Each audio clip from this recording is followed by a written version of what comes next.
Hello বন্ধুরা, আমার চ্যানেলে তোমাদের সকলকে স্বাগত জানাই। তোমরা সবাই কেমন আছো? আশা করি ভালো আছো। আবারও চলে এলাম দারুণ একটা রেসিপি নিয়ে, চিংড়ি মাছের মালাইকারি। তোমরা কারা কারা চিংড়ি মাছের মালাইকারি খেতে পছন্দ করো? চিংড়ি মাছ এলেই কিন্তু মালাইকারি খেতে মন চায়।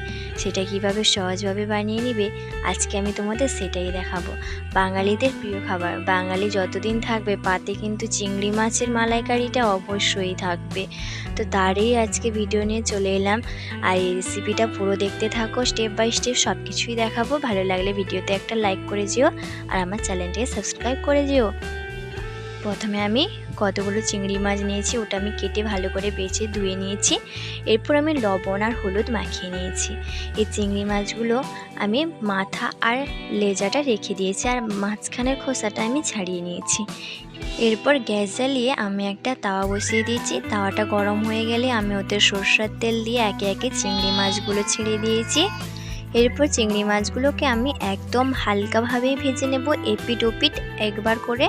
আমি ভালোভাবে ভাজবো না। চিংড়ি মাছের মালাইকারিতে কিন্তু মাছটা ভাজা বেশি হয়ে গেলে ওর কোনো টেস্ট থাকে না, তাই আমি হালকাভাবে ভেজে নেব। এক পিঠ হয়ে গেলে আমি উল্টে নেব ভালোভাবে, আর তারপর আরও এক পিঠ ভালোভাবে ভেজে নেব।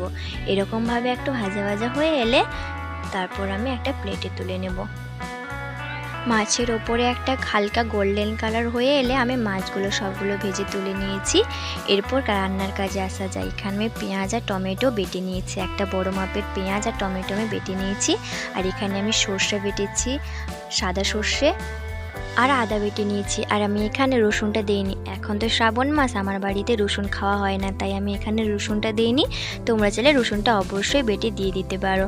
আর তারপর এখানে একটা নারকেল ভেঙে দিল মা। নারকেলটা কুড়িয়ে নেব, এক ভাগ কুড়িয়ে নেব, এক ভাগ রেখে দিয়েছি। আমি নারকেলটা ভালোভাবে এখানে কুড়িয়ে নেব। তোমরা চাইলে নারকেল কোড়ানোর পর এই নারকেল কোড়াটা নিয়ে মিক্সিতে একটু গ্রাইন্ড করে ওর থেকে দুধটা বের করে নিতে পারো। আমি এখানে নারকেল কোড়ার মধ্যে অল্প গরম জল দিয়ে ভিজিয়ে রেখেছিলাম প্রায় 4 থেকে 5 মিনিট। তারপর কিন্তু নারকেল থেকে অটোমেটিক দুধটা ছেড়ে দিয়েছে, আর নারকেলটা কোড়াটা একদম নরম হয়ে গেছে। এরপর আমি হাত দিয়ে চিপড়ে ওর থেকে দুধটা বের করে নেব। আমি এরকমভাবে নারকেলটাকে চিপড়ে ওর থেকে দুধ বের করে নেবো, আর খাঁকাগুলো আমি ফেলে দেবো।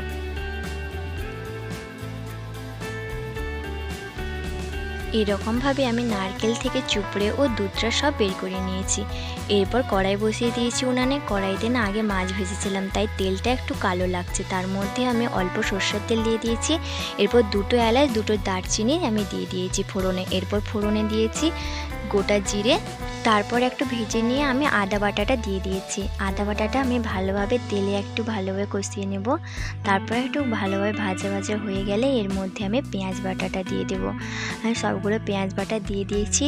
পেঁয়াজটাও ভালোভাবে আমি তেলে ভেজে নেব।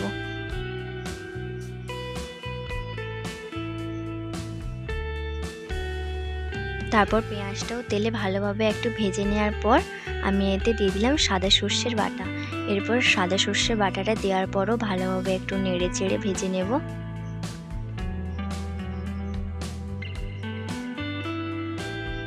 এরপর একে একে আমি দিয়ে দিলাম স্বাদ মতো লবণ আর হাফ চামচ হলুদ গুঁড়ো।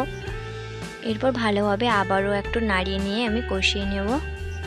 তোমরা তোমাদের স্বাদ মতো হলুদ আর লবণটা দিয়ে দিতে পারো। এরপর আমি এতে টমেটো বাটাটা দিয়ে দেব।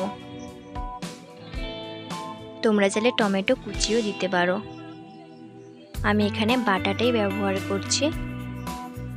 এরপর টমেটো পেস্টটা দিয়ে দেওয়ার পর ভালোভাবে নাড়িয়ে নিয়েছি। এরপর যখন একদম রসটা শুকিয়ে এসেছিলো তখন আমি বাটি ধুয়ে অল্প জল দিয়ে দিয়েছি, না হলে কিন্তু কড়াইতে লেগে যাবে, তাই আমি অল্প জল দিয়ে দিলাম। এরপর আমি স্বাদ মতো দিয়ে দিলাম লঙ্কা গুঁড়ো। আমি এখানে 4 চামচের হাফ চামচ লঙ্কা গুঁড়ো দিয়েছি।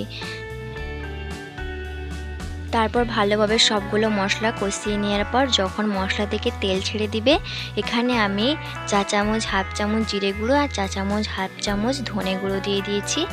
এই মশলাগুলো কিন্তু আমি বাড়িতেই ভেজে গুঁড়ো করে রেখেছিলাম। এরপর নারকেলের দুধটা আমি দিয়ে দিয়েছি।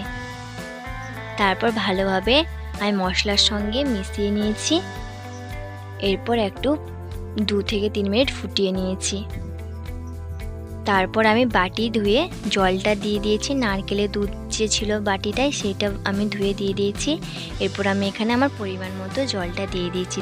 এরপর যখন তরকারিটা একটু ফুটে আসবে আমি ভেজে রাখা চিংড়ি মাছগুলো সবগুলো দিয়ে দিলাম। চিংড়ি মাছটা দিয়েও 2 থেকে 3 মিনিট মতো ফুটিয়ে নিয়েছি। এরপর উপর থেকে চেরা কাঁচা লঙ্কা দিয়ে দিয়েছি। তারপর আবারও একটু 2 থেকে 3 মিনিট মতো ফুটিয়ে নিয়েছি। এখানে আমার রান্নাটা কিন্তু প্রায় হয়ে এসছে, একটুখানি ফুটিয়ে নিয়ে আমি নামিয়ে নেব। তার আগে আমি তরকারিতে একটু মিষ্টির জন্য 4 চামচের হাফ চামচ চিনি দিয়ে দিলাম। এরপর তরকারিটা একটু গন্ধের জন্য দিয়ে দিলাম গোটা গরম মশলার গুঁড়ো। এরপর আমার তরকারিটা কিন্তু হয়ে গেছে, জুসটাও একদম কিন্তু গ্রেভি হয়ে গেছে, মাখো মাখো টাইপের।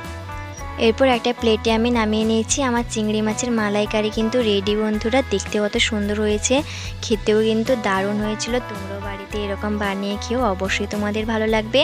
আশা করি আমার এই ভিডিওটা দেখার পর তোমাদের কোনো বুঝতে অসুবিধাই হয়নি। আমার ভিডিওতে কিন্তু স্টেপ বাই স্টেপ সবগুলোই দেখানোর চেষ্টা করেছি। তোমরাও এরকম রেসিপি বাড়িতে বানিয়ে খেও। আমি কিন্তু ভাতের সঙ্গে পরিবেশন করলাম দুপুরে। আর তোমাদের যদি পুরো ভিডিওটা ভালো লাগে আমার ভিডিওতে লাইক কমেন্ট শেয়ার করে পাশে থেকো। আর আমার চ্যানেলটাকে সাবস্ক্রাইব করে রাখো নতুন নতুন রেসিপির ভিডিও পেতে। আর আমার এই রেসিপিটা তোমরা অবশ্যই বাড়িতে বানিয়ে খেও। চিংড়ি মাছের মালাইকারি কিন্তু খেতে দারুণ লাগবে এরকম সহজ পদ্ধতিতে। দেখাবে বন্ধুরা পরের ভিডিওতে, ততক্ষণ তোমরা ভালো থেকো, সুস্থ থেকো। আর আমার চ্যানেলটাকে সাবস্ক্রাইব করে আমার পাশে থেকো। আজকের ভিডিওটা এখানে শেষ করছি, টাটা।